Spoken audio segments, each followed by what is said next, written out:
آج سے تقریباً 5000 سال قبل ہجر کے علاقے میں مشہور عرب قبیلہ سمود رہتا تھا۔ یہ قبیلہ قوم عاد کی نسل سے ہے۔ حضرت ہود علیہ السلام اور قوم عاد میں سے جو مومنین اللہ کے عذاب سے بچ گئے تھے، قوم سمود ان کی اولاد تھی۔ اس قوم میں بھی رفتہ رفتہ بت پرستی آ گئی تھی۔ اس وقت یہ علاقہ سعودی عرب میں ہے، جو ان دنوں مدائن صالح کے نام سے جانا جاتا ہے۔ مدائن مدینہ کی جمع ہے، جس کے معنی ہے شہر، جبکہ صالح مشہور نبی حضرت صالح علیہ السلام کی طرف منسوب ہے، یعنی حضرت صالح علیہ السلام کی بستیاں۔ مدائن صالح مدینہ منورہ اور تبوک کے درمیان مدینہ منورہ سے تقریباً 380 کلومیٹر شمال مغرب میں واقع ہے۔ مدینہ منورہ سے خیبر تقریباً 180 کلومیٹر دور ہے، جو مدینہ منورہ اور مدائن صالح کے درمیان واقع ہے۔ بعض لوگ اس جگہ کی زیارت کے لیے جاتے ہیں، اگرچہ اس کی زیارت کوئی ترغیبی عمل نہیں ہے۔ آج بھی صبح سے شام تک ہجر یعنی مدائن صالح کی زیارت کی جا سکتی ہے، لیکن رات میں اس مقام میں جانے کی اجازت نہیں ہے۔ اقوام متحدہ کے تعلیمی و ثقافتی مشہور ادارے یونیسکو نے بھی مدائن صالح یعنی ہجر کی تاریخی حیثیت تسلیم کی ہے۔ مدینہ منورہ سے جاتے ہوئے مدائن صالح سے 22 کلومیٹر پہلے العلا نام کا ایک خوبصورت شہر آباد ہے، جہاں لیمو، سنگترا، انگور اور آم کے علاوہ گیہوں اور جو کی بھی خوب کھیتی ہوتی ہے۔ لیکن العلا شہر سے صرف 22 کلومیٹر کے فاصلے پر مدائن صالح واقع ہے، جہاں 5000 سال گزر جانے کے باوجود آج بھی زندگی کا کوئی آثار دور دور تک موجود نہیں، حتیٰ کہ پینے کے لیے پانی بھی موجود نہیں ہے، کیونکہ اس سرزمین میں سرکش قوم پر اللہ تعالیٰ کا دردناک عذاب نازل ہوا تھا۔ اس لیے جو حضرات مدائن صالح جاتے ہیں وہ پانی، جوس وغیرہ العلا شہر سے ہی لے کر جاتے ہیں۔ حجاز مقدس کے تجارتی قافلے اسی راستے سے ملک شام جایا کرتے تھے۔ عثمانی حکومت نے 1907 میں مدائن صالح میں ایک ریلوے اسٹیشن بھی بنایا تھا، جو مدینہ منورہ کے بعد دوسرا بڑا ریلوے اسٹیشن تھا۔ مدینہ منورہ سے خیبر اور مدائن صالح ہوتی ہوئی ٹرین دمشق سوریہ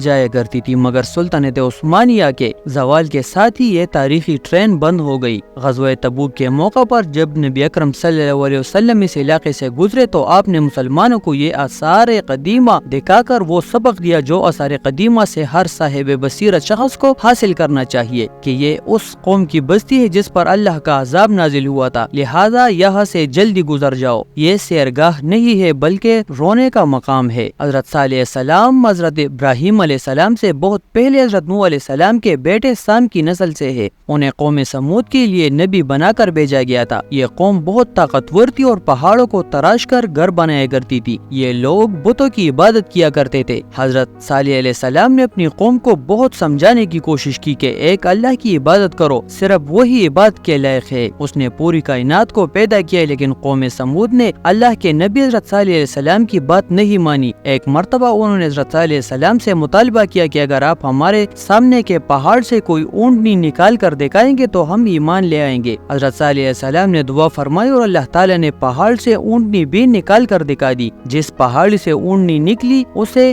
فج الناقہ کہا جاتا ہے۔ اس معجزہ کے باوجود چند لوگوں کے علاوہ قوم سمود کی بڑی تعداد ایمان نہیں لائی، لیکن چونکہ انہوں نے اس معجزے کو اپنی آنکھوں سے دیکھا تھا، اس لیے وہ کسی قدر اس اونٹنی کا احترام کرتے تھے۔ حضرت صالح علیہ السلام کے فیصلے کے بعد کوے سے پانی پینے کی باری مقرر کر دی گئی۔ ایک دن اونٹنی کوے کا پانی پیتی اور دوسرے دن قوم سمود کے لوگ، مگر آہستہ آہستہ انہوں نے اونٹنی کو ستانا شروع کر دیا۔ حضرت صالح علیہ السلام نے ایسا کرنے سے منع کیا، لیکن ایک دن قوم سمود کے کچھ شریروں نے اونٹنی کو مار ڈالا۔ حضرت صالح علیہ السلام سمجھ گئے کہ اب اللہ کا عذاب نازل ہوگا، چنانچہ انہوں نے بتا دیا کہ 3 دن میں اللہ کا عذاب نازل ہو جائے گا۔ اس کے باوجود اس ضدی قوم نے توبہ کرنے کے بجائے حضرت صالح علیہ السلام کو قتل کرنے کا منصوبہ بنایا، جیسا کہ اللہ تعالیٰ نے سورہ نمل آیت 38 اور 39 میں ذکر کیا ہے، لیکن اللہ تعالیٰ نے انہیں راستے ہی میں ہلاک کر دیا اور ان کا منصوبہ درا رہ گیا۔ آخرکار 3 دن گزرنے کے بعد شدید زلزلہ آیا اور آسمان سے ایک ہیبتناک